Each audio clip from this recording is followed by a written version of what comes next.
আমার সংসারে অনেক অশান্তি, শান্তি ফেরানোর কোনো মাধ্যম আছে কিনা? ভাই, সংসারে অশান্তি দূর করবার জন্য কাউন্সিলিং এর দরকার।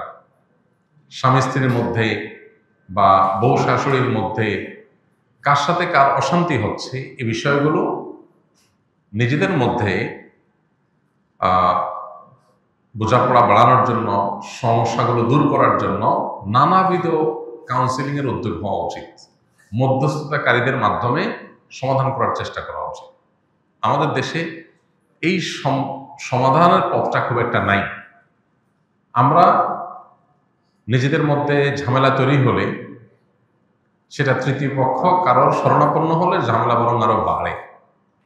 মূলত এই বিষয়ে যারা এক্সপার্ট আছেন, যারা মনোমালিন্য, দ্বন্দ্ব, কলহ এগুলো দূর করার জন্য অভিজ্ঞ, তাদের শরণাপন্ন হয়ে কাউন্সিলিং দরকার।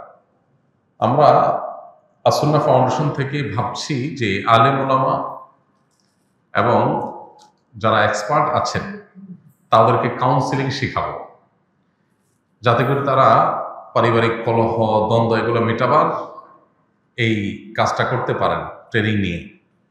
তো পারিবারিক দ্বন্দ্ব মেটাবার জন্য এ ধরনের কাউন্সিলিং এর শরণাপন্ন হতে পারেন। আমাদের ফাউন্ডেশনের অফিস টাইমে গেলে ওলামা ইকরাম আছেন, তারা কাউন্সিলিং এর কাজটা করেন। কারো প্রয়োজন হয় সেই সার্ভিস নিতে পারেন। তবে সমস্যা এবং কলহের কারণ এগুলো যদি বিস্তারিত জানা যায়, তখন সেই হিসাবে পরামর্শ দেওয়াটা সহজ হয়। এখানে যেহেতু আমভাবে বলেছেন সংসারে অনেক অশান্তি, সেটা দূরের উপায় কি, তো এটা বলা কঠিন। আসলে অশান্তি কোন ধরনের, তাহলে সে ধরনের পরামর্শ দেওয়া যাবে। তবে একটা কথা এখানে প্রসঙ্গত বলে রাখা যায়, সেটা হলো সেহের বা ব্ল্যাক ম্যাজিকের কারণে, জিনের উপদ্রবের কারণে ঘরে ঘরে এখন স্বামী স্ত্রীর মধ্যে দাম্পত্য কলহ বেড়েছে প্রচুর পরিমাণ।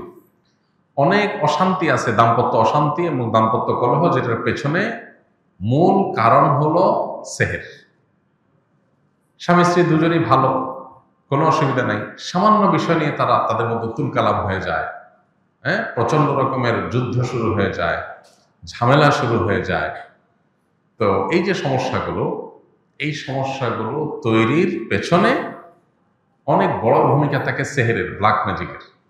যদি ঠিকমতো রুকিয়া করা হয়, ঝাড়ফুঁক করা হয় শরীর সম্মত উপায়ে, তাহলে এটা সমাধান হয়।